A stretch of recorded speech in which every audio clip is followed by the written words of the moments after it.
Okay.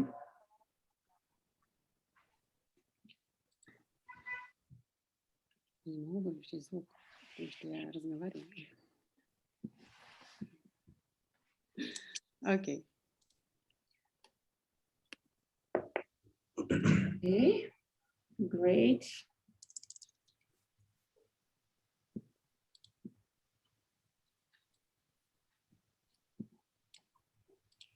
There's some technical steps. Yeah, it's always like that with Facebook. Yeah. So, okay.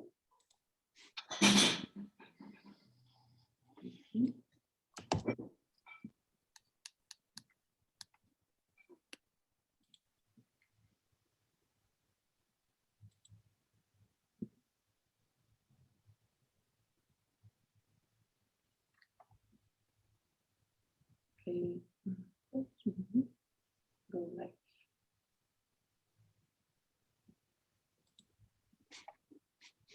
Let me just connect it.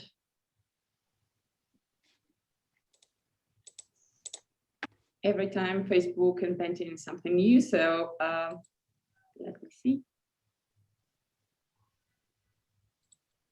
Yeah, it's incredible how quickly they change the rules. Every time it's you never know what to expect. Absolutely. Yeah, now I see it's been on air. Okay, great. So while it is connecting, yeah, hello to everyone who is here with us, and we are starting this public talk, this online stream dedicated to art education and media art approaches and practices. And today we have wonderful speakers for this conversation, and it will be a little bit like an intro to this talk, where I want to share with you some news about the exhibition Pending Futures. That is exceptional virtual exhibition of media art by students and alumni of leading Russian and Dutch art institutions, art academies, educational institutions. And if you are from art, if you are enjoying digital art, media art, you should probably be here with us during this hour. And I invite you to be active. I invite you to ask questions, as far as we have wonderful speakers with great experience in this sphere. So please be active. And first of all, I want to tell some words about the speakers. Who are they? Who are those experts? And today with us, Yana Kuzmina, Digital Art Marketing Director at .art. Yana. Hi. Yeah, it's nice to meet you. It's a big pleasure for me to be invited, and I'm sure that we discuss really interesting topics, very useful for students, for art experts and professionals. And I also try my best to talk about my project. Yeah, great, Yana. Thank you so much, because we absolutely in love with .art. Okay, we will speak about this a little bit later. Yeah, thank you. Okay, and Polina Kanis is joining us, artist and video art tutor at Rodchenko Moscow Art School of Photography and Multimedia. Polina, yeah, Polina is connecting. Aliya Zakharieva, Head of Art and Science Center, ITMO University, St. Petersburg. Aliya, hi. Hello, everyone. I'm looking forward to a fruitful conversation. Great, amazing. Thomas Adalbs and Darya Sharanets, if I pronounce it well, curators yes. at Rietveld and Cut, Amsterdam. Thank you for the invitation. Very nice to see you all, and we're curious to hear your ideas. Yes. Perfect. Alexei Kukharyonok, 3D artist, supervisor of animation projects, head of CGI and visual effect design department of Higher School of Say, and Yana Tiben, founder of ArtSketch online gallery and cultural hub, as the moderator of this conversation. Hi, Yana, and we will ask you a lot of questions today. And my name is Anna Schwetz. I'm a founder of Teachers Arts Management, and we are happy to be international PR partner of Pending Futures project. It's amazing, and we are trying to involve more people to see this project. And okay, you will ask how to see this project, and I will answer you that it is a web version of the exhibition and application version. And now Jana will show us what is it all about, and you should see it definitely. Jana, yeah, the work goes to you. Thank you, Anna. Thank you so much for your kind introduction. And thanks to everyone for joining us. We'll do our best to make this conversation fruitful. And while we're still expecting people to connect to this conversation, and for those who haven't seen yet the exhibition itself, let me just walk you through quickly through the web version of the exhibition. I will share my screen with you. Anna, can you give me please the access to sharing? Yeah, it should work. Should work now, yeah, because I actually cannot do this. Okay, we will try even Yeah, more radical options. Yeah. Now it should work. Just a second. So no. No? No, not yet. I made you a host also, and we have an option so that everyone can share the screen. That's really weird. It always worked. Yes. Yeah. It always worked. Okay. That's really strange. Yeah. But do you think that you've got this video from VArt? No? I'm not sure that I have the latest version. All right. Anyway, it's let me just during the conversation to adjust our technical settings, and maybe we start already with the first question, and I will just make a little pause in between, maybe in between the conversations, and still have an opportunity to look through that. I'll just make a last attempt to share it maybe before. No, unfortunately, no. That's really a pity. Can we go to web version and to show it from the platform? Yeah, but I just still cannot. If you open it from your computer, because I still cannot share the screen. Okay, let me see. That's really strange. I guess Facebook changed something, but nothing will stop us. That is definitely like that. Absolutely, I'm sure. Okay.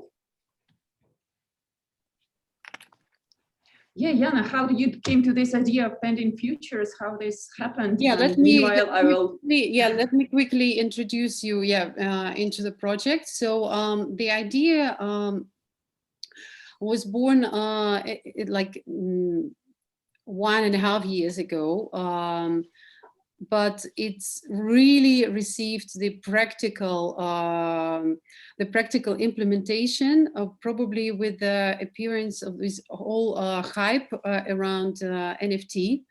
And on one hand, it was kind of a positive impulse because it, thanks to NFT, the more attention has been attracted to digital art and new media art, which has been always for years there, but kind of a little bit of the margins of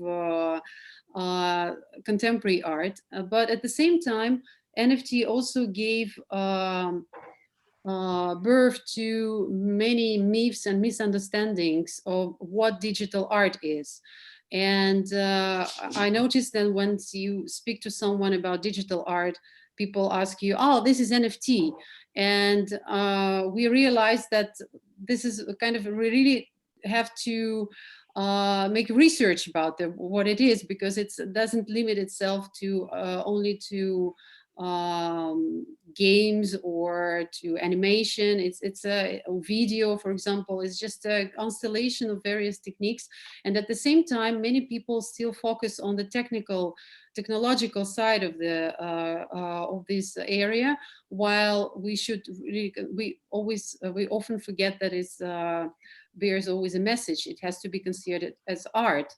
And so that was the idea initially. And the curator, Daria Kravchuk, she unfortunately she couldn't join us today, but her idea was to introduce the art institutions and to work with the students who are probably the youngest generation, who is probably most active in using the cutting edge technologies. And yeah, that was the idea. I'm always often asked why Russia and Netherlands. And we just wanted to give some focus to this topic, and at the same time to bridge the two different art practices. Russian contemporary art education and Dutch, and to see whether there are more similarities or differences. And as our conversation today shows, just that we wanted it to be a platform for also for experience sharing. And I hope that we succeeded in this. So yeah, Anna, thank you so much for for your solution. Yes, I can give a small comment to each of the works just quickly, if we can. Yeah, you can see it starts with Alexander Kutovoy work from Rodchenko Multimedia, the Art School of Photography and Multimedia. Yes, it's a digital installation and 3D graphics. Alexander Kutovoy also is a sculptor, so you can see the 3D scan of a sculpture. Yeah. And here we see the work of Sasha Puchkova, the Instagram video. Sasha Puchkova also represents the Rodchenko Art School. Yeah, there are all in all, there are 20 participants from 8 art schools. Yeah, we probably go quickly, just give you a little bit of feeling myself in computer game now. Yeah. Louis Braddock Clark from Royal Academy of Arts. We've got lots of works that represent video art, AI, CGI, 3D model. Yeah. Thank you, Anna. Thank you. And just a short comment. Once you approach the work, if it's sound art or video, it will just start on its own. Yeah, Pavel Seldemirov, also Rodchenko Art School. Yeah, this is Rietveld Academy, the walking club Rietveld, the photo installation and sound installation. Yeah. In some other dimension now. Also, it's really sensitive. I will try to get back. Yeah, I will just repeat Anna's words, that you can access it through the web version and also by downloading VArt application. And we really recommend to watch it in both versions, because in both cases it's a different kind of experience. Yes, here we see on the right Anastasia Dunaeva, the street artist, and the work is the video and 3D animation of the photogrammetry of the mural of the well. Yeah, you see it starts itself. Yep. Yeah.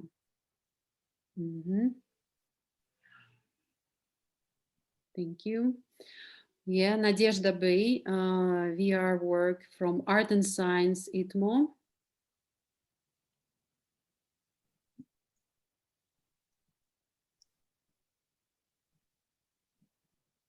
Yeah. And here we can see the work by Luca Haidt on the right. It's a video work created during Corona lockdown, very much related to the issues of depression, of staying locked at home, and the necessity of facing your private space.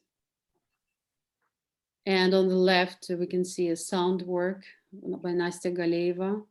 And we just missed, yeah, here is Zina Pusep from HKU, from Utrecht. 3D model, the only correct way of typing. Yeah. And here is the video work by Chris Core, video and created with artificial intelligence, amnesia. She's a former student from Royal Academy of Arts in The Hague. Yes, Anne, thank you so much. I think we should give the opportunity to our viewers to experience the exhibition. Thank you. Okay, maybe we start with our first question. And I would just ask our participants to tell a few words about, to give a background of the school that you represent, and just general words, a little bit intro into its history, maybe how and when it was created. And maybe I will address my first question to Alia Sakhareva from Art and Science and ITMO. And also, could you please start with telling us why Art and Science was created at ITMO University, which is initially not an art-related institution? Yeah, thank you, Jana. Well, basically, today I'm the only representative of not a typical art school, because ITMO University, with its 120 years history, is a technical university, in fact, and it focuses on such fields as information technologies, computer science, robotics, biotechnologies. Is it possible if that I show some slides? I think it will be easier to. Let's try. Let's try. Because there are so many fields. Yes. Yeah, it works. I think it will be easier. Finally, yeah. So basically, you can see top priority research fields as robotics, photonics, biochemistry, natural sciences, AI. We are mostly famous for our IT guys. In the recent, I think, 3 or 4 years, the university started to think about bringing arts and humanities, arts and sciences to the university, and creating such programs. For example, here you can see different schools. And you can see in the right corner, Art and Science Master's Program, Science Communication Program, and also Data, Culture and Visualization Program. And the reason for this is that ITMO University is a non-classical university. It's very dynamically developing, and it really understands that that students nowadays can be into STEM and into arts. They don't have to choose between robotics and, I don't know, some creative industries, for example. They can combine so many different things. They can study artificial intelligence and do a major in art and science, or minor in art and science, for example. So that's why in 2018, basically, the university established the first in Russia master's program in art and science. It's an here is some information about our IT guys.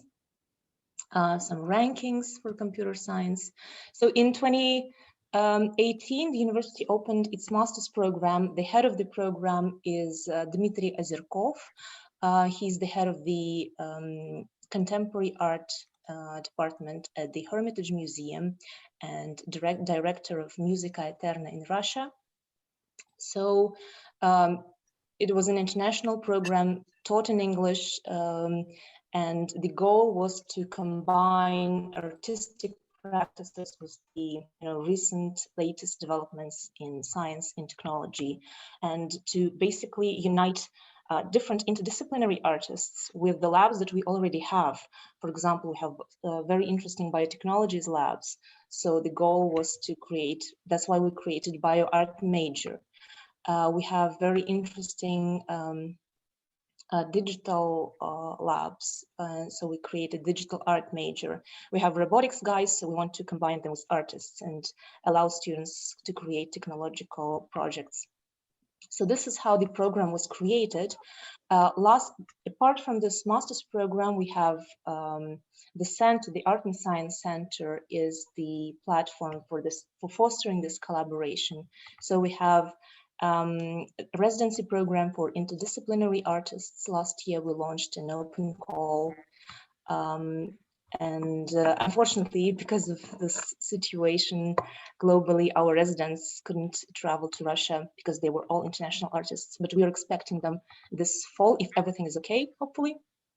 Then apart from residency program, we also have our space, like gallery and artistic studio space, where students can create their projects, they can exhibit their projects.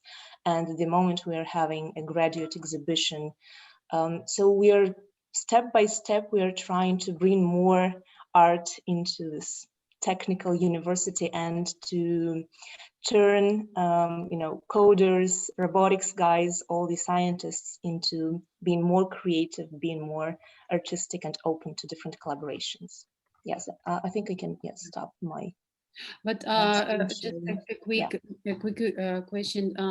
Do the tutors at Art and Science, are they also teaching at non-art departments of ITMO University, or they are just absolutely brand new group of teachers that you hired for your Art and Science department? Well, it really depends. Most of the teachers, professors are curators, artists, interdisciplinary artists working with, for example, AI, as Yelena Nikonole or Vtol working, or very big artists. Yes, so they're different interdisciplinary artists working in their own fields. But what we try to do is to combine, try to unite them with our labs. For example, when students are studying bioart, they work with our scientists who work like in the labs, and these scientists, they give different workshops on working with magnetic silk, working with spiders, because they have lots of different interesting things happening there. And if we go there and ask, what are you doing, guys? Can you share with us give us some workshops and share information? They are like eager to do this, and that's how we try to combine this artistic vision, like the concept, with like some skills that are needed for working in the labs, for example. So the speakers can differ. Sometimes they're from ITMO University, sometimes they're invited speakers. Okay, that's how it works. Thank you. And then I address the same question to our colleagues, to our Dutch colleagues who are based actually at Gerrit Rietveld Academie, sorry. And this is initially, unlike Art and Science ITMO, it's an art academy, and you represent Rietveld Uncut. So what is this Uncut about? Well, Rietveld Uncut is an annual presentation of the Gerrit Rietveld Academy as a whole. So we are both working, and we also studied at the Gerrit Rietveld Academy. And the Gerrit Rietveld Academy is, well, it was initiated in the 60s. Before there was also an art school, but it was called different. And I think the Rietveld model is really very much based on the Bauhaus model as an educational model. Of course, it developed further ever since the 60s. Until now, and one of the special things about the Gerrit Rietveld Academy, I think, is that it's a very small art academy and it's independent. I think with the bachelor and master, we have 900 students for Dutch, but also internationally, that is very small. And we've never decided never to be part of a bigger organization like of other higher education in Holland, etc., which makes us very flexible and which is very interesting. I think we're very small and autonomous, so we can move quite swiftly with the times. We have 14 departments in art and design, ranging from graphic design to ceramics, fashion. We have a glass department, of course, a fine arts department and an audiovisual department. Well, both me and Taya studied there about 20 years ago, and the school has changed a lot, but a lot of things also remained the same. And I think also referring back to the Bauhaus model, I think the basis is always like autonomy, the conceptual development of works, and developing people as a person also. And from that perspective on, you develop the work and you choose your medium in which you want to express who you are, whether you are a designer or you are an artist. And I think it was very interesting to see the ITMO presentation. We, of course, also have a lot of overlap in departments. So it could very well be that somebody studies fashion, but they also follow courses or use the ceramic workshops, and somebody that is in the audiovisual department makes paintings, etc., etc. So actually all the departments are very separate. At the same time, you can also use each other's expertise. So students are not really restricted by a certain medium, or they can actually work with different different techniques and media if they want to. The nice thing is also there is quite some expertise, technical expertise in the department. So ceramics department, you of course learn technically to become a technically skilled ceramics, but we also have 24 workshops that are open to all students, which have a lot of technical expertise. So it could be that a certain technical aspect is not highlighted in your curriculum in the department, but then you can just, if you need, you can go to a digital cinematography workshop and really learn what you need to develop your work over there. So it's quite flexible system. And it's very interesting that you invite us here because as you see, the Rietveld is very broad with a lot of possibilities. And digital art is not our main skill. I'm a sculptor, Taya, I was trained as a sculptor, Taya as a drawer. But yeah, since Corona, we made 2 digital exhibitions. I think our students have more expertise than we, but since it's all about the ideas, and then there's a lot of possibilities to and technical expertise within the exhibition, in the academy, yeah, we can still make really good digital exhibition, I think. So that's maybe something we can talk about. Yeah, we started Rietveld Uncut in 2009 as a presentation moment from the Academy. And the Academy is also really, well, everything that Thomas already said is completely true, of course. But it's also what's interesting about the Rietveld Academy is that it's very practice-based. So the process of making and the making itself as a tool is really something that you can well, delve into as a student and really make it your own. And we have been working on a presentation moment that is was supposed to show something different than the annual graduation show or an open day that kind of shows what the end result of a study year of 4 years at the Rietveld Academy is, or what the departments do on the open day, for instance. But we graduated ourselves in 2005 and we started making exhibitions and became, well, exhibition makers, curators, artists ourselves. And when we were asked to come up with an idea for a third moment to present the Academy, we thought it was really interesting to show something of the process of making. So we made a kind of a festival setting. A festival nowadays is completely different again than 10 years ago, as you know, but we really tried to work with the material of all the things that were being made physically, and also to bring this kind of dynamic making outside of the academy to another place, to kind of a common ground. So on the graduation show, for instance, many people come to the academy to see what the hell is happening in there, because it's always very exciting, and there's always, well, it's quite a buzzing place. And if you don't know what is happening inside, it's always just very interesting as a visitor. But we decided to bring the academy outside and to meet the visitors there, and to kind of work with the audience as a material almost.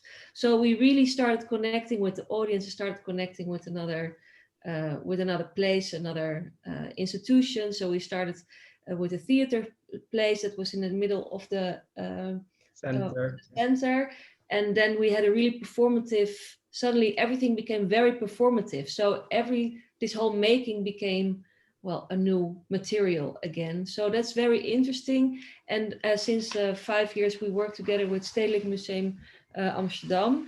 And then we bring the students there, which is a great collaboration to work with. And well, our first online exhibition happened just right before we were going to build up our presentation in Stedelijk Museum. The first Corona lockdown suddenly was here as it hit us all, quite surprisingly. And it just happened that we could not, we could not do the shows there, but all the works were already made. So very quickly, we decided to bring these works that people had been working on for so many months already towards this presentation in Stedelijk Museum. We asked them very bluntly to make a video out of it, so we could still make something from it. So it took a bit longer than our usual timing, but then the first Rietveld Uncut online happened, and unfortunately, I would say, the situation extended to the second online edition, where we always, as Thomas said, like this flexibility that we are trained with at the academy. That's also something that as a student or as a maker at the academy, you kind of inherit that. You have that in you, and we also have that in us. So we always work with what we have. And this time when we set up the second online exhibit, or the second Rietveld Uncut at the museum in the Corona situation, it was still a bit unclear. Like here, everything, I don't know how it was at your places, but here the musea were open the for a time, and the bars were open, and then things were closed again. It was really unclear what the pace would be, what it would end up with. So it was very uncertain. But one thing we did know was that we have the online option. So that online option, that we could for sure do. And we could also do publications. So these two parameters kind of set the ground for this digital version. So instead of asking for a performance or asking for a collaborative work, we asked participants to propose a project for a digital platform. So that's actually the whole story. It's great, because I'm sorry, but unfortunately for these notorious circumstances, but fortunately for our exhibition, we had access to the works of your students, thanks to these video works that you listed on your website. And I'm very also looking forward to Jana's presentation on Art Domain's product that will probably make the works of students of other art academies also more accessible, because that was an issue. Yeah. Well, the great thing is, of course, always when one door closes, another one opens. And for us, this was also a very meaningful experience. And the nice thing is we could also, again, benefit from what we learned here, because both me and Taya, we don't have like very much technical skills about how to develop an online platform and make a digital exhibition, but we have the idea about what an exhibition should be like. And we have a network of expertise that we can make use of to create something like this really fast. And I think that says a lot also about how you are trained here as an artist in general. And I think, well, for us, this is really has been really valuable, and also something we long for. A physical exhibition again, like many of you do, but we also want to maintain the very much valuable things that we've got out of this new situation. Yeah. Thank you. That's interesting, and we will elaborate a little bit more about the approach of your teaching your students the various media. Yeah. And I would like to also address our participant, also again from non-art, initially not non-art institution. Alexei, could you please tell us about a little bit like what art and design at High School of Economics is, and how again it was created? It is located in Moscow, and yeah. I'm afraid I'm not. I looks like not patriotic because I don't have a presentation, so I will be like a wiki. So I don't know exactly why the Higher School of Economics in Moscow became a university and have a lot of faculty. So about 8 years ago, they create arts and design school. And for now, it's about 2,000 or 3,000 students here, and different directions of education, like theater, design, illustration, comics, contemporary art, photography, fashion, film, sound design, and my also direction, computer graphics and visual effects. So I am feeling a little bit like a fifth wheel in your company, because visual effects professionals always a little bit, and you word for me, sorry, arrogance about the media arts, because they always see the low quality of metals, low quality of textures and other things.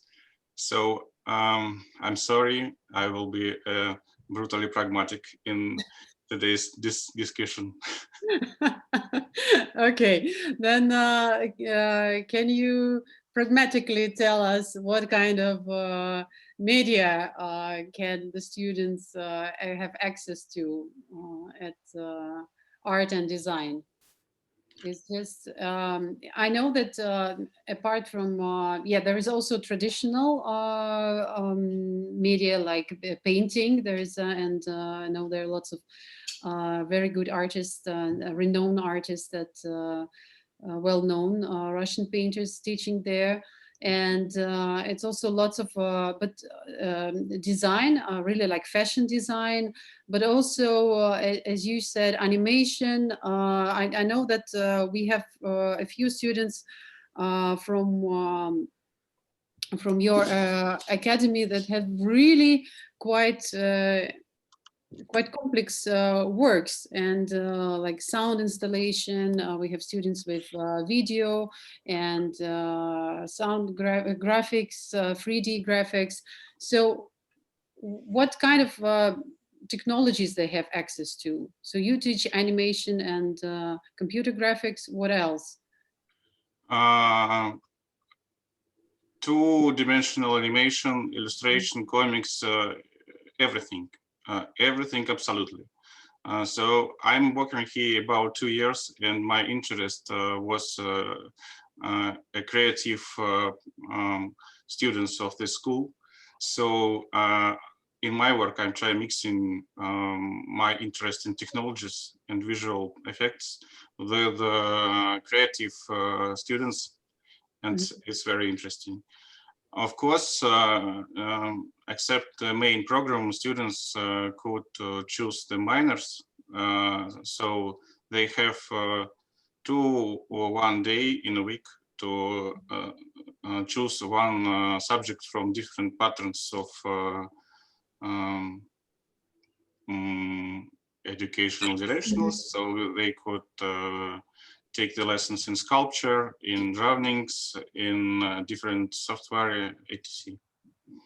Okay, yeah. And do they already come with some knowledge in technical knowledge, or some of them just open to everything and they have no particular skill and they get everything? And what kind of background do this, if we talk about primarily about masters, for example? Do they have any particular skill already in technology, or how advanced are they? I think 4 years is not enough to become professional visual effect artists. So we try to not be. I think I need a translator. So of course, student works looks simple, but our main goal to keep the creativity. So we don't focus it on the high level professional quality of the works. Mm-hmm.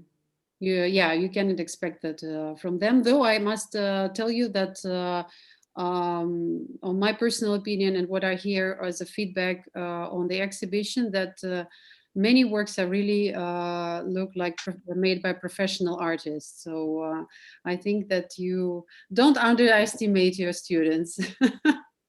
They really did a great job. Okay, thank you, Alexei. And Polina, could you please tell us, Polina represents the art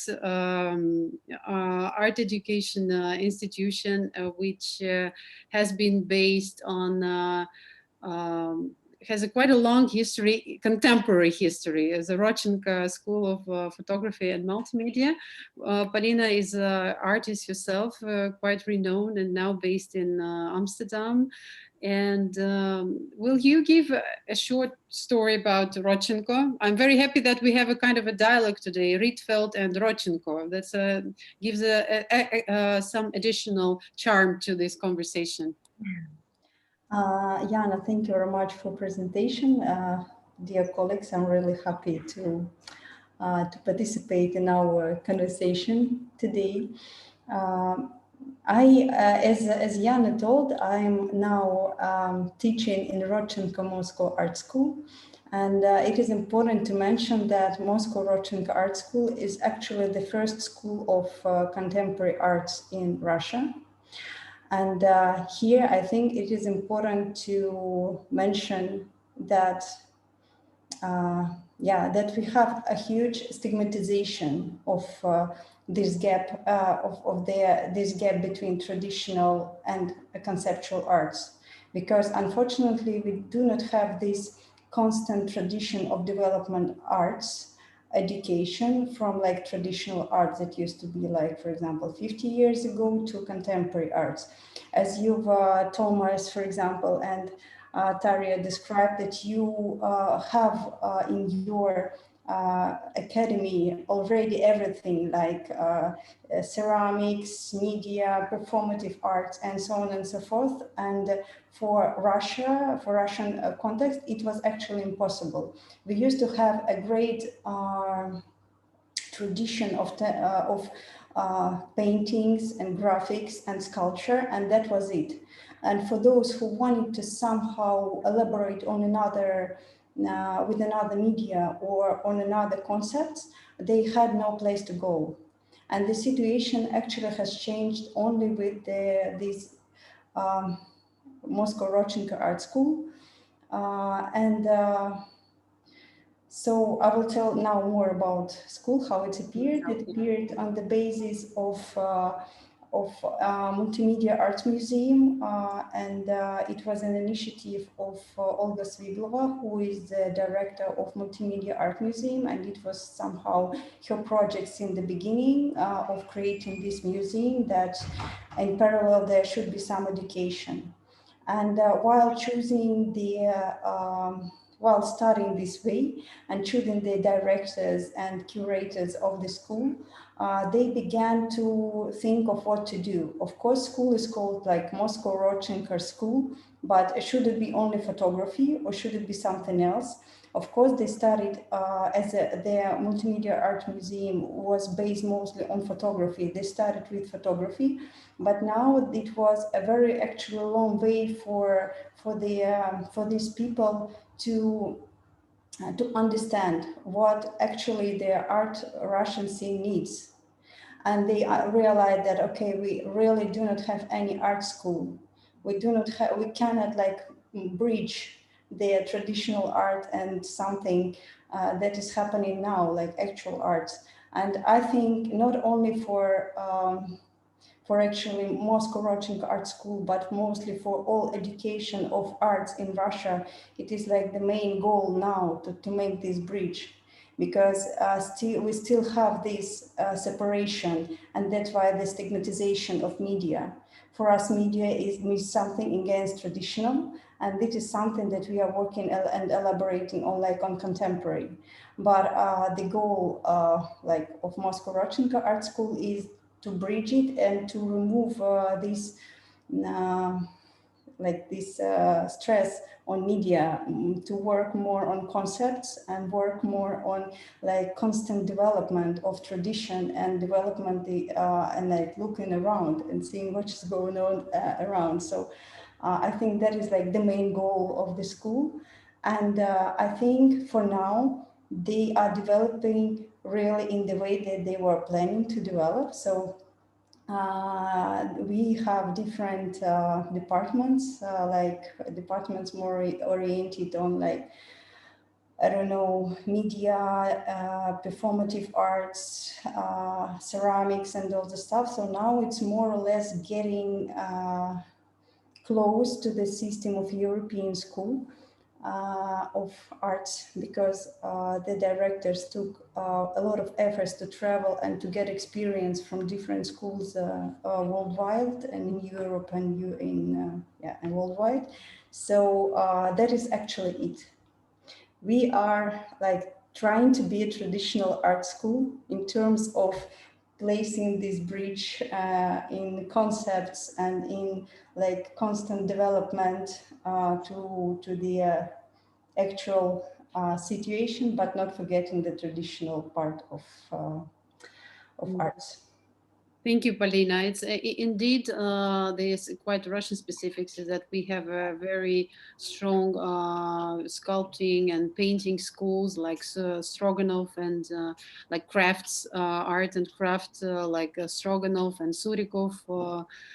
If we talk about Moscow, but unfortunately, the contemporary art is not included into the curriculum, so everything stops, I think, somewhere at Picasso, and that's why. And this reality gave birth to appearance of separate institutions that dedicated particularly to contemporary art, like, for example, Institute of Contemporary Art in Moscow also. And there are lots of quite renowned contemporary Russian artists who,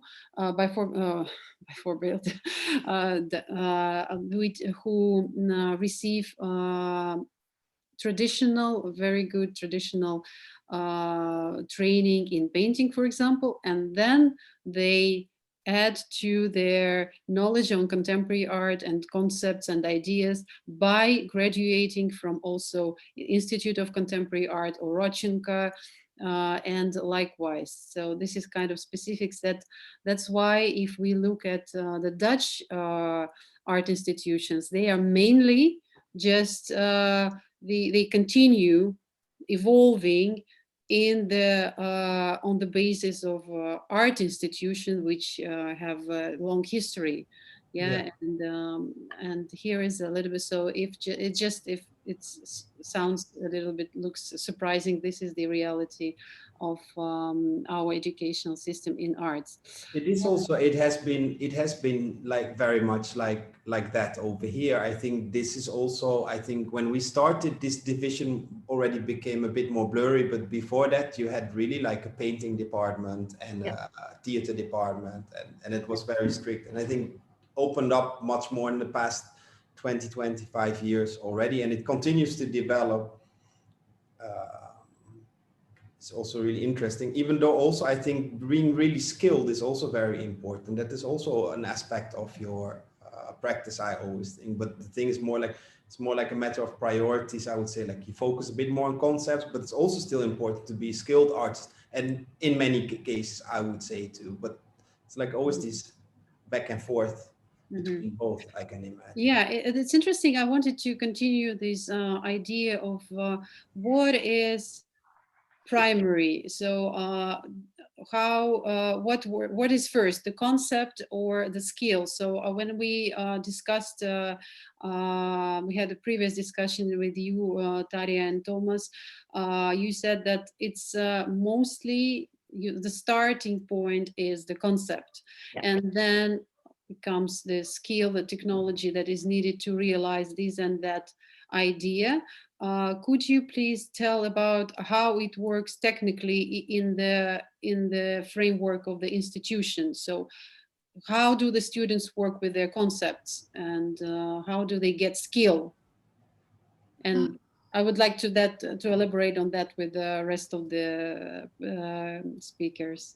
It's quite difficult to say in general how people do it, because it's quite an individual approach. Everybody starts with their own idea or with so you have 14 departments, and some are more applied departments. They may refer more to like to technical skills. Yeah. If you are in fashion, you are supposed to be able to sew or make like a pattern, or these kind of technical skills. These basic skills, of course, are also part of the education. Yeah. But how you develop those kind of skills is really connected to your concept. So connected to how you approach an assignment, for instance, and that starts in basic year already. So you if you enter the basic year, which is our foundation year, where everybody goes, from after the basic year, you choose a department where you will specialize, so to say. So you will choose a direction, like what line of thought you want to experience. So if you choose jewelry, technically that's completely different than the audiovisual department. Yeah. So you will be trained to become a jeweler, but more, so you can make a piece of jewelry, but the jewelry department is also in a conceptual way, they changed their name even, called linking bodies. So it is a bit more, what is a piece of jewelry? Is it really, how does it connect to the body? And so you want, it's like it brings the skill more in a broader perspective conceptually. And then you get trained into a more autonomous way of creating. And there is so much knowledge and skills within the teachers, within the team, within I think for me, but that is really like a personal experience also, as being a student at the Rietveld over 20 years ago now. But the foundation year is really important, because there you are really like hustled up and confused. You have to basically start over. And I think the most important thing that you learn is that you learn to think about, who am I? What am I interested in? What are the topics that I am interested in? What do I want to express? Like, in which way am I authentic? And from there on, you could choose more or less for a discipline in the years after, and you develop how you want to express these things. So that is kind of, if you would say like, okay, at the Rietveld, it's a bit blunt to say it like this, but I think the concept and the individual ideas are first, and from there on you figure out how you want to express them, and you learn the skill, which is also important, because of course skill, form and function, or how do you say, concept and matter, that is all connected, of course, because they also go back, also when you are having an idea and you start materializing it, you also discover new things which have influence on the concept. So it's not so black and white, which is first, I would say, but in general, you could say concept first, then skill and so this process, also what I said before, this process of making is very important in here. And then also that you start with an idea, and that could be completely different for everybody, of course. It's different for a student in fine arts that has like a studio-based practice, or a student that is doing the writing department, for instance. They start from another, well, with another framework, so to say. But within the making, you can come up with unexpected things that you may delve into that can create new ideas. And that is really the way that you want to, like the kind of, in the system of making, you come across many things that can lead you to different ideas and to different thoughts. And so the skills, for if we go back to how it is connected to this digital platform, some students are really well, they are really well able to do something that we cannot do ourselves. For instance, they are like the first digital one, we had a student that was completely coding her own game reality, like her own game surrounding. We have no idea how to do that, but she has to skill herself, and it's pretty amazing. She made this whole set, and it's incredible. And when we see there's more things like this happening at the Academy, then we will also support that completely, and then we will kind of together see what is the best way of presenting these kind of things. So it's really, everything is interconnected. Yeah, it's really interesting what you're saying, because what I've heard from the student of one of universities, I will just not name it, but she said the problem that with the design department is that they really don't focus so much on concepts and ideas, and they focus much on a technical side. And on fine art department, they have another problem, that they have too much theory, they paint, they do sculptural works, but they have no access to multimedia technologies, and this is what they lack. So when it's all in one, accessible in one school, and for the students, they have a choice. That's really a very good combination. And Paulina, what I'm here from Tarja and Paulina, are you with us? Oh, I think that she disconnected. But okay, when there she is. Yeah, I'm here. Sorry. What I hear from colleagues from Rietveld is that I think that it echoes the approaches in Rodchenka's. Can you comment on that? Yeah, I think so. Yeah, that's I was thinking, like, even like that Thomas and Tanya has already said everything that I wanted to say. So yeah, definitely. So this is the main actually task for us, is to create some kind of ecosystem, which this is actually the only thing that helps the artist or student to develop their practice. And the way that you develop it, I think it's just the different approach of different schools. Fantastic, yeah. And Alia, how is it this intersection of medias and also in together with ideas and concepts? How is it this issue is solved in in ITMO, Art and Science? Yeah, well, it's impossible to divide one from another, and the challenge in our case is that we don't have undergraduate program, we have master's program, and students come with absolutely different backgrounds. They can study, some of them have studied physics, ecology, I don't know, history of the arts, architecture, sociology, I don't know, absolutely different backgrounds. And can you imagine that in 2 years we have to teach them theoretical modules and some practical skills? And in this case, we understand that it's very individual. It depends on the student, because, for example, I recall what students were saying after visiting several labs. One of the students has a technical background, and when they were visiting, I don't know, I think robotics labs, they were saying that it's really important for them to know what's going on in the university, and it will help them to develop their concepts and ideas. So he was using some technology or scientific fact or research as a basis. Some students come with their ideas and start searching for people who can help them technically, because they focus more on the concept. And of course, we understand that it's impossible to learn, I don't know, molecular biology in 2 years, right? So, and it's not the key of the program. So in this case, they find collaborators in these labs. So they have to focus on the idea, and they have to find this balance. But it really depends on how they think. But we try to foster the development of like conceptual and very solid research basis. And if they need some help of data scientists, robotics guys, they can always get it from the university, from other students. And so it's always kind of finding the balance. Yeah. Fantastic.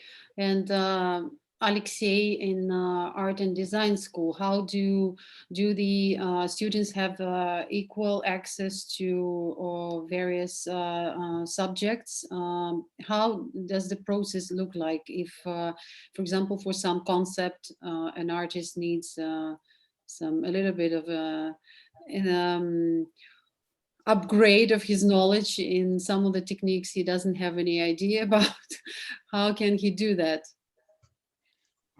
As I said, we have a pattern of minors. So if our 3D artist wants to know better the anatomy and sculpture, he is in the classes of sculpture. And any other aspect of our educational programs enrich for every student in minors. So that's no problem. And also we're mixing in educational programs different directionals. So for example, we're cooperating with game development direction and sound design. So if our 3D artist is making the movies, short movies with character and some atmosphere, we try to connect them with sound designers to make the full visual. And that's all. Alexei, but you, sorry.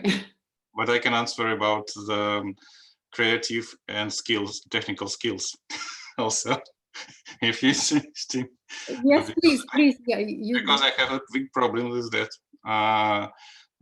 Because I came to arts and design school for creativity. So if you're working on animation feature for 2 years, it's a little bit boring. For now, I'm working with students and we're creating 20 movies in a year, and it's very interesting. But our professional have too many technologies in it.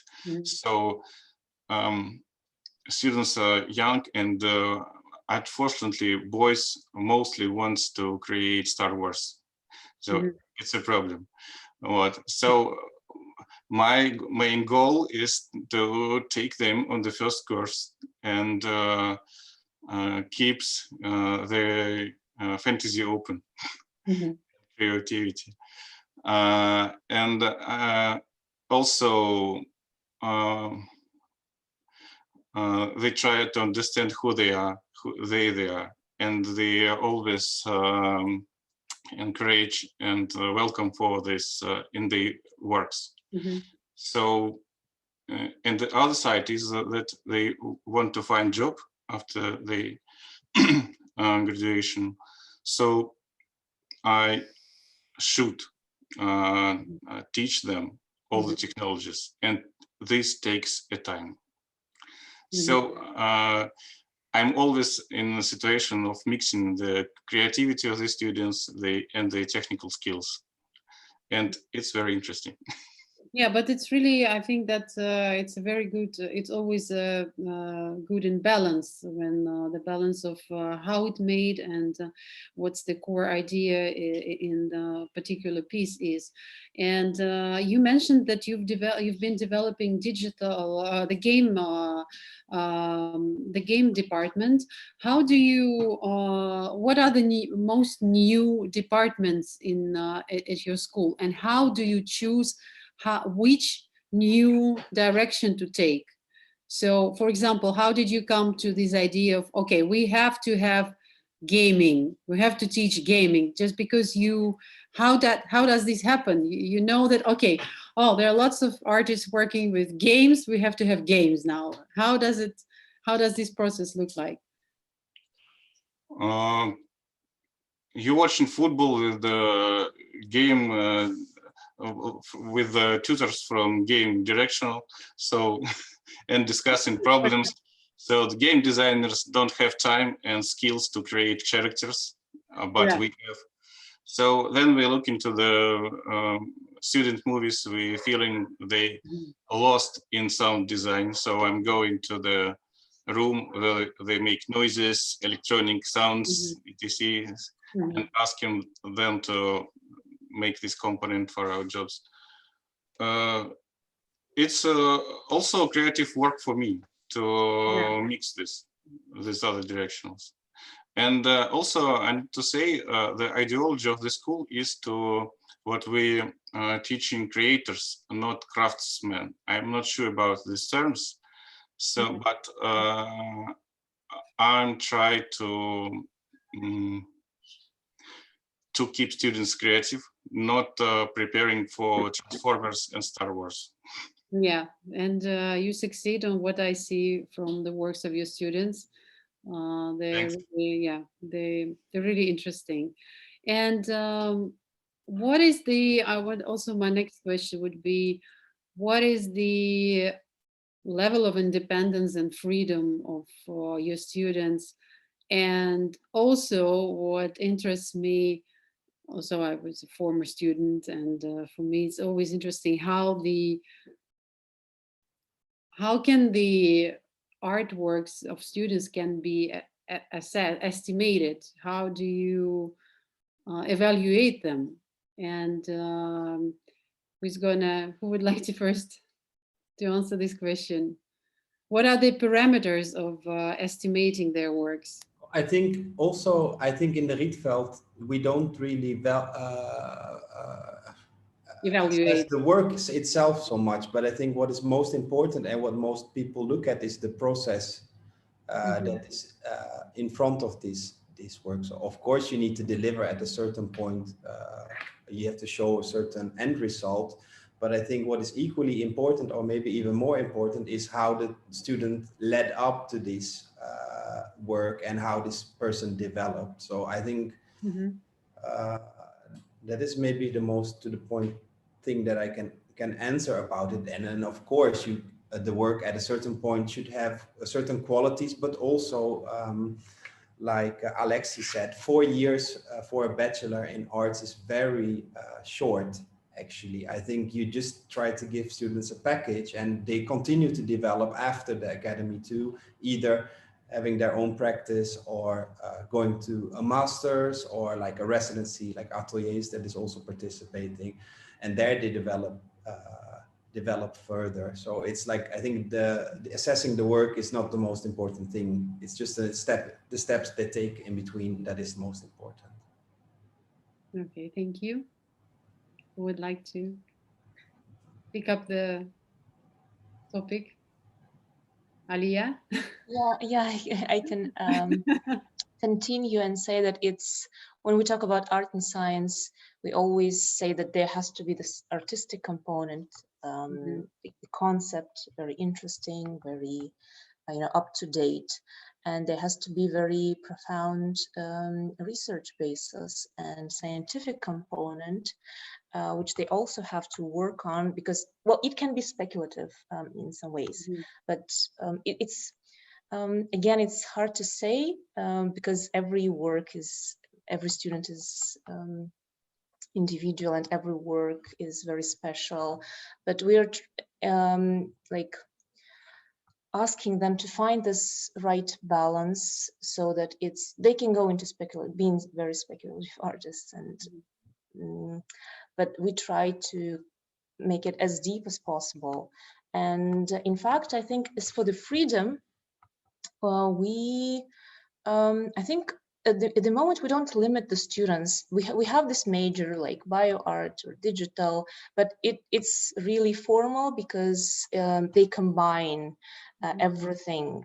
They work with AI, with robotics, do something like have DIY things and combine it with bio. They make really, really sophisticated projects, and we're not limiting them to different topics, to different ideas or media, so they're free to choose. And for example, this year we introduced like one of the formats, a new format, which is like called artistic studio, which is probably typical to art schools, but we didn't have it before. So we had 6 artistic studios of different artists, some of them working with AI, some of them working with bio art, some working with sound or digital art. And but basically we tried to make the schedule in such a way that students could attend all the workshops, all the artistic studios, and talk to different artists, because different artists have their own vision. And discussing with the masters, like the key artists who lead the studios, we were also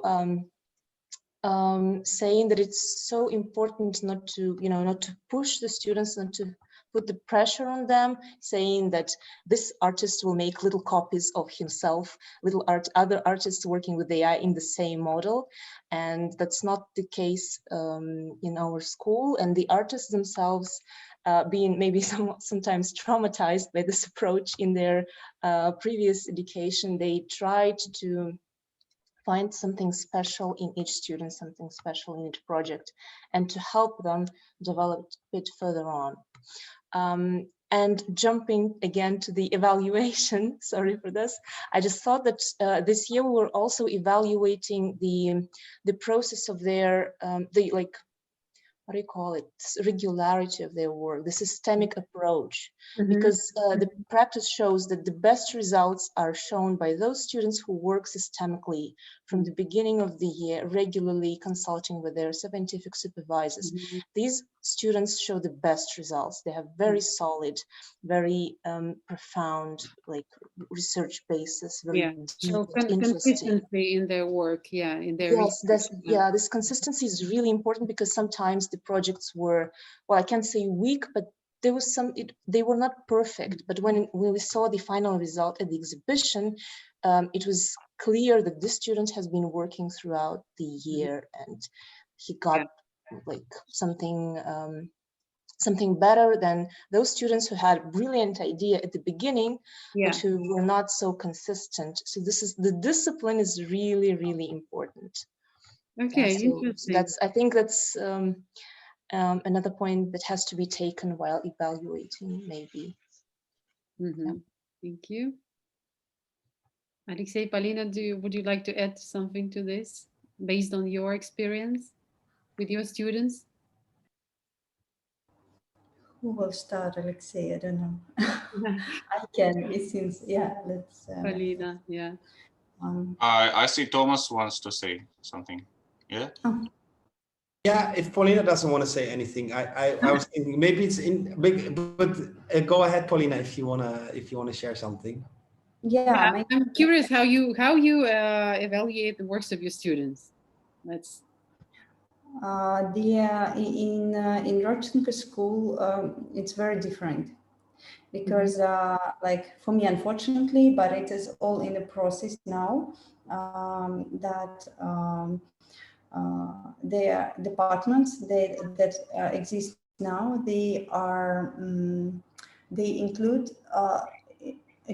not unfortunately, they include different, like it looks like the different courses of authors. They offer different approaches to the students. And of course, each author of the course has different approach to evaluation as well. Of course, in general, we have like some sort of Rundgang, but not but in the auditoria where people just present their works, but it's very different. That's what I mean. I can say only for our department, image in motion. We refer more to the practice of the student and trying to not to be fixed on the tasks. You know, of course, we are asked by the institution to do several tasks during the semester, for example. But we are trying not to force students to do this task and evaluate them within this task, but more on developing of their projects and like growing their practice itself. So here, of course, it depends on, I think, on author of the course more than on some general understanding of the process, because in general, of course, there are tasks and you have to do these tasks. But for different departments, different approaches are implemented. Yeah, sorry for... Yeah, thank you. But Alexei, is it somehow different in at your course? How do you evaluate? Some years ago, I've been on a graduates show of Rodchenko School, and till that moment, I don't know how they evaluate students' work. Am I right? No. But I wanted to ask you how do you say? Okay, you said some of my students want to make Star Wars, and obviously this student will not get very high score from you probably. Well, what is it the high score for you? Of course, for me it's much easier than for tutors from Rodchenko School, for example, because I know exactly what they need to do technically. So the other part is much more difficult because I like to work with students, but I don't like to put marks on their work. I understand. So, of course, if a student tells me something personal story, if he puts his soul in his work, it's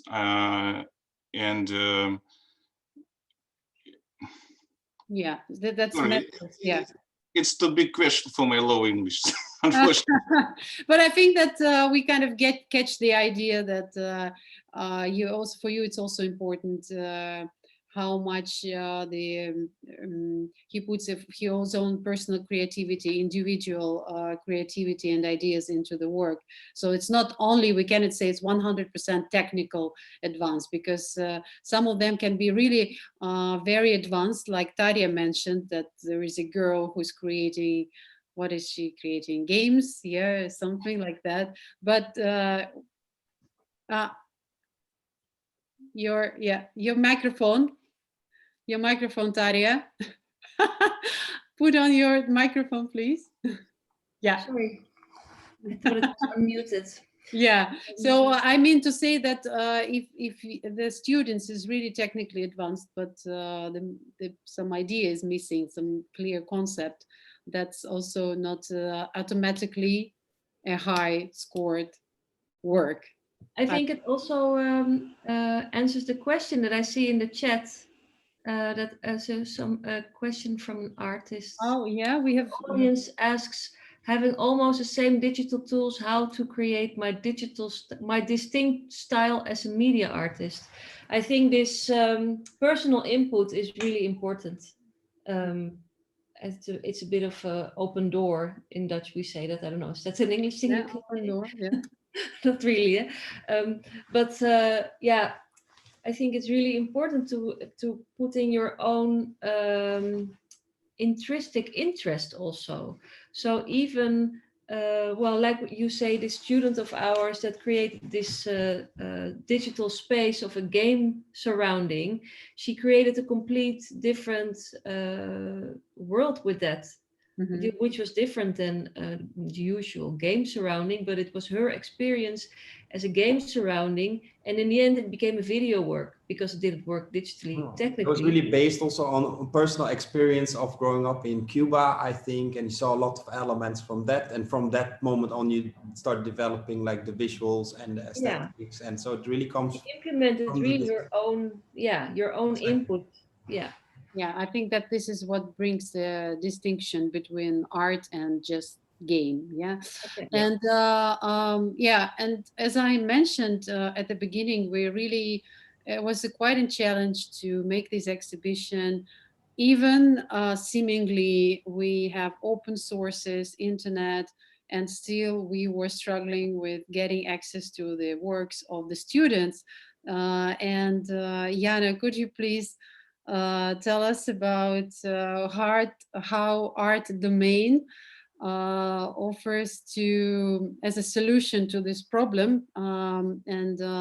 I'm very proud that ArtCatch, our art gallery and cultural hub, is based on .art, because you guys really do a great job in pushing technologies in art and encouraging it, and we receive much support from you. It's the only art domain in the world, I think, the main at least. So what is the solution for students? And I know that I think that you've mentioned to me that you've got some collaboration with Rodchenko, if I'm not mistaken. Yes, exactly.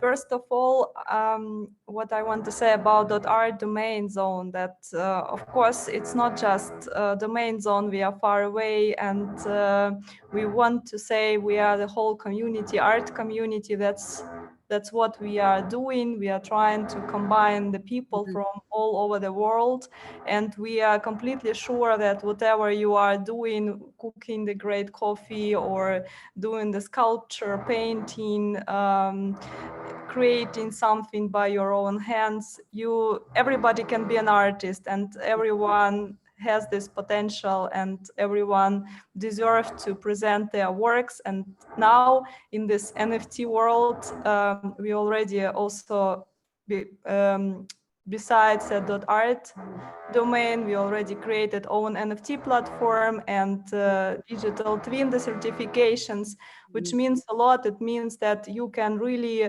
justify and prove your rights on your artwork. Yeah. And now in this really difficult pandemic world, we really feel that they want to support the art community, that they want to support the students.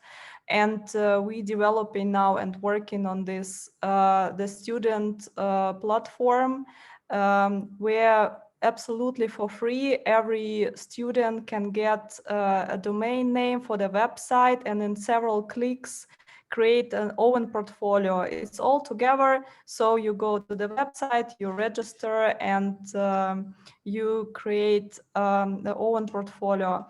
And we launched it also in Russia. We launched it internationally, and in Russia we are now in the collaboration with Rodchenko School. Actually, we were the first who joined the program, and now we're going to do together with Rodchenko the whole block of conceptual seminars for students, starting from that they can get the portfolio, and that what's about the NFT, what they should do in this digital world, how to sell their artworks, how to promote themselves. This is really very important, because just a year ago, I was myself a student. I was studying in Germany, and I know how important it is then you live in the university, and you really should find the way how to earn money, how to prove that you are professional and expert. And now it's really important to sell the link with your artworks and to show, okay, here it is, here is my portfolio, that's what I can do. And everyone with whom I'm personally working wants to see our portfolio too. They want to see, please send me the link, what's there. I will have a look first on what you are about, and only then I will already contact you and make any agreement or think about this. And so we decided this is the first step to see it simple and really available for every student. And just a few days ago, we also made a contract and also already wrote about the GITIS, this theatrical university in Moscow. I really love the students so much. I was just yesterday at their last performances. There are also now graduation ceremonies going, and I was so much impressed about their students too. And I just quickly will share to show what I'm talking about. Yeah, it would be great to look how it practically works. Yeah, so this is our student program. Here you just simply put your name, and for each university we create a promo code. For Rodchenko it's a promo code for their school. For GITIS it's promo code for their students. It's just absolutely for free. Everyone can apply for this promo code and just spread among the students or give them that they will have this opportunity to create their portfolio. They enter the promo code here and just creating their own name, which we like, and register it. And in the end, they have a portfolio which looks like this one, for example. I like this dot is art. This is Alexey Kravchenko is art. I like yes. So you can create any name. It also can be university name actually, and now we are doing some examples of portfolio for GITIS students also.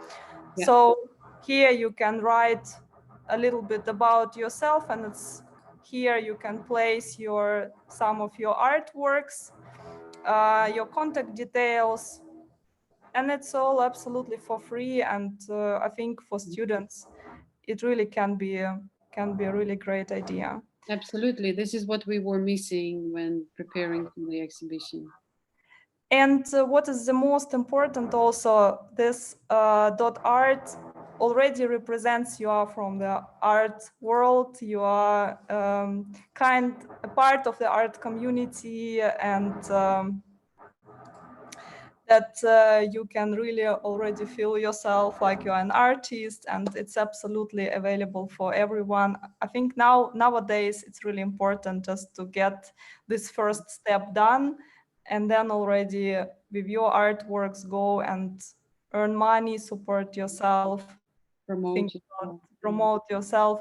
Because I was talking to a lot of students from different art universities. They are really amazingly talented, and they know about art, everything. What they don't know, it's something about marketing. Usually they don't know how to present themselves in Instagram. They don't know how to do marketing. They have no portfolio, no website. Usually it's and it's a little bit astonishing us, and we really decided that help from .art would be really cool. So if you have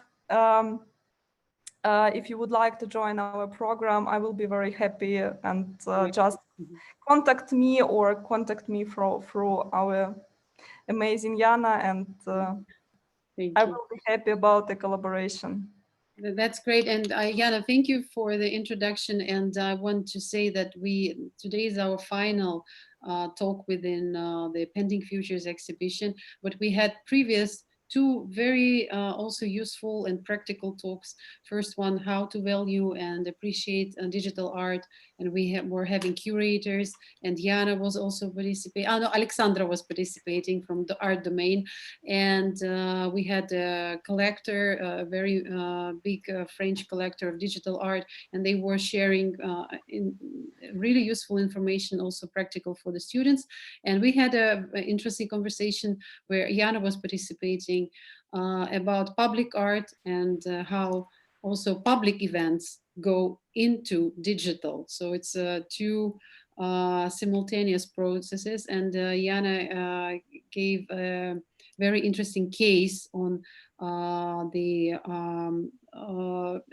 theater performance from in New York, staged with Baryshnikov, based on Chekhov, Cherry Orchard, and it was staged as a digital game. This is absolutely fantastic case. I was really amazed how you guys did it. So it's just to illustrate how many various activities, in how many activities you are participating and supporting.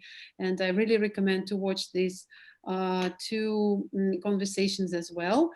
And I want to ask you, I actually would like to encourage you, if you have one question to each other as colleagues, please think about it. And if you, while you are thinking, I wanted to ask you a short question. We are now recording a series of short videos with our artists participating. It's called 7 Minutes with a Media Artist.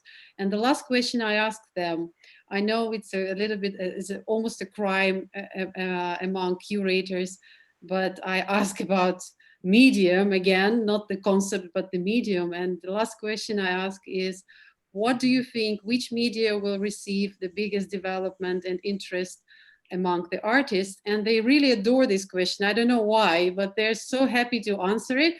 And the funny thing is that all the answers are completely different. There was only one match. And that's why I decided to ask you this question, because I'm curious what you as representatives of art schools think about. Who would like to answer this question?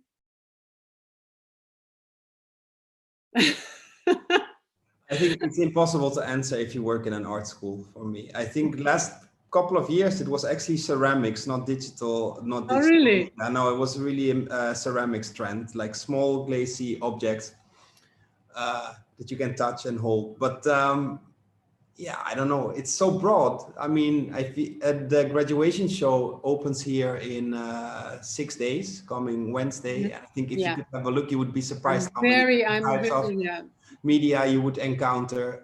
The full range, I would say. And well, maybe I can answer your question afterwards. But for now, it's almost. But you know, there is no right question. Yeah, it's just a personal perception. Many of them actually name their works, the media that they work with. Yeah, very normal. Yeah. Well, I think in a way, always the media that are mostly in development are the ones that are the newest. So then I would say like digital art and digital realm. Maybe I would develop most. I think in the coming, they will really fight its way into the system even more than it did before. Yeah. But next to all the other ones, and at a certain point, it will balance out again, I think. I think so too, yeah. But maybe I will just paraphrase it a little bit. What is maybe, do you see any trend which course is more popular among your students? Well, I have a funny scoop actually, which is quite exceptional, because we have a glass department here as the only art school in the Gerrit Rietveld Academy, and it's almost a couple of times it was under pressure because it's only 2 or 3 students attending. Okay. Which has been like that. And next year it's going to be 19 students going to the glass department. So it's almost 10 times the amount of normals that the students come in. So I don't know what it means, but yeah, what happened with glass? Yeah. Yes. So nice. That's why I like art. It's so unpredictable. Really, I think what happens with glass is that they have the material. They can blow glass, which is pretty amazing and basic. But it's sitting around the fire comes back in 2022, I think. But it's exceptionally popular at the moment, and it's like, it's glass. It's a very old medium, but apparently it's still very much alive. It's still, oh, sorry, I cannot come up with the words. It sounds like to make glass great again. Yes. It's happening. Yes. Yeah. Absolutely. Okay. Any other? Can I add to Thomas Ataria that I've finished Rex Academy here in Amsterdam, and there is a technical director, Thomas, And we were talking a lot about like technical equipment of Rex Academy, and he said like that it has changed so much.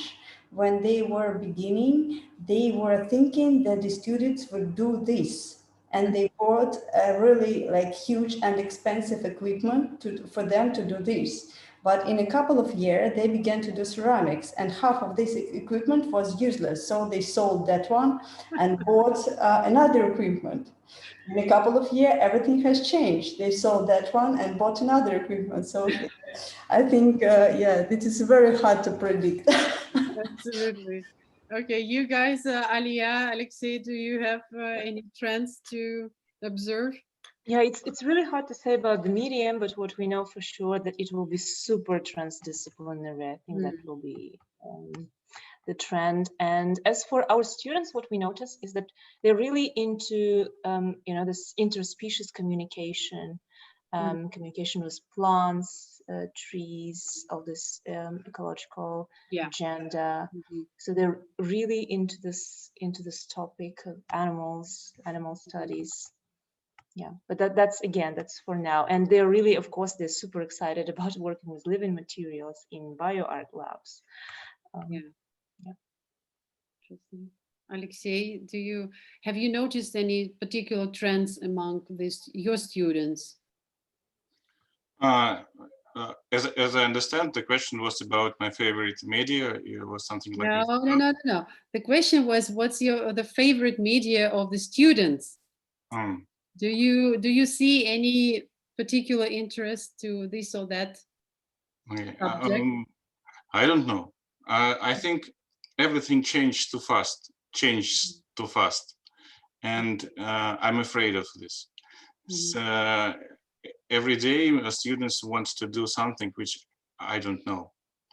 So maybe a year ago I started only working with real-time engines. So because my students was already know Unreal Engine, but I'm not. And they always on one step forward from me. So I'm always trying to keep myself in time in these new technologies. And today I spent the whole day on websites of all educational institutes what we have here in this Zoom, and watching the students' works. So I need to say thank you, colleagues, for these wonderful jobs and wonderful students. They are so different, and not any Transformers and Star Wars. No. I'm really, thank you for these words, Alexei. I really appreciate that you mentioned it, because our exhibition is also, apart from its conceptual idea, we wanted to be a grounds for exchange for the students as well. And I've heard there's a feedback from the students that they really find the works of their peers really so fascinating, and they didn't expect, because they are a little bit like each of them in a little bit like a bubble of their own institute, and focused on their diplomas and so on, not quite understanding what's going on with the peers. I'm talking, everyone knows what's an artist level, but the students, it's a little bit like a dark room. And I really encourage you, colleagues, to have a look at the exhibition and see what the students are doing. So I wonder if you guys have any question. Anna, I have a question. You have a question. Okay. Yeah. I have a question to my colleagues, because I also teach in several art institutions, art universities around the world. Do you think that now educational standards for media artists or digital art exist? What contemporary media artists should know as basics? Which programs, like maybe you can give us some points for those artists who are listening to us now, to understand, okay, I need to know Unity, I need to know sound editing, I need to know video editing, I need to know what else? What are the basics? Is there any list, short list? No. I think the main thing, the ecosystem for creativity and the technical skills are changing every year, but it's a second part. So, for example, 2 weeks ago, we have a meeting with game development direction, and we try to create a game with our 3D artists and game designers. And we understand we don't have coding skills. So we find tutors from another faculty in high economic schools. And after the hour, they ask us to help them do some things that we really don't understand about it. It's something about artificial intelligence. Mm-hmm. I don't know how it should work and which technical skills my students should have to be part of this project. And really don't know all technologies that it will be included in this project. And this is so interesting. It's no educational program, but I think in the next half of the year, I'm just include it into the educational program because it's interesting and it's important. That's about discussion. Yeah, thank you. Interesting. Yeah, thank you. Okay. Yeah, what I wanted to add is that technologies are changing like every day. Everything is changing, and you don't know, artists don't know what they will be doing in 2 or 3 years if they focus on the medium, right? So I think that it's better to think about what drives an artist, what is his field of interest, what is his concept, what is his, I don't know, philosophy, and that would lead to using this or that technology, because in any case you can find a collaborator, right, if you don't have the skill. But no one will substitute, will give you the concept, the idea, right? So that should be the focus, I suppose. Great. Yeah.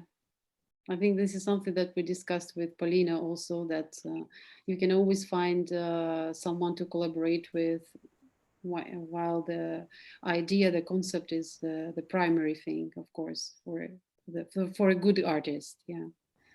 Okay. Maybe then I would add to your Jana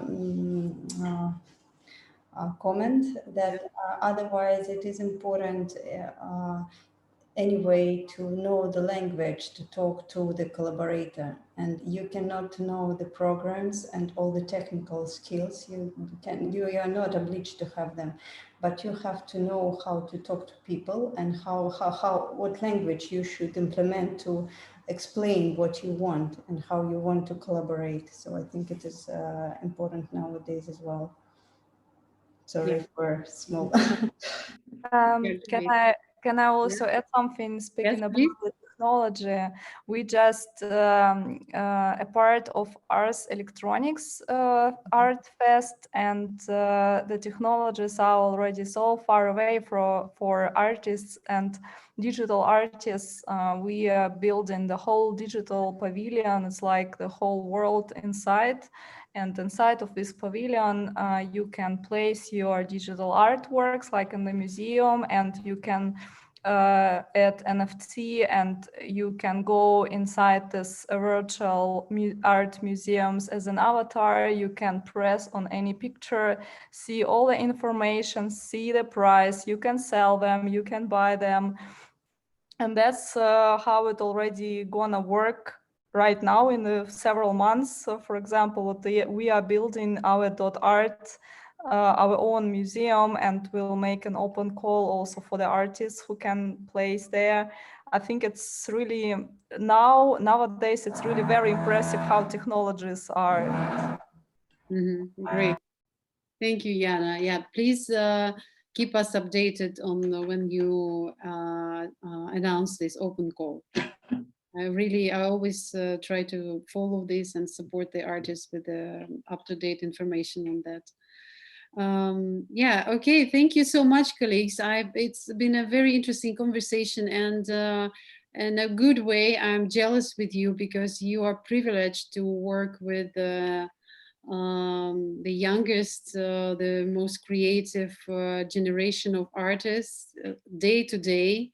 And as Alexei mentioned, you can even learn from them, and they are like really the indicators of what's the future will bring us, the nearest future. And I think that I respect what you are doing a lot.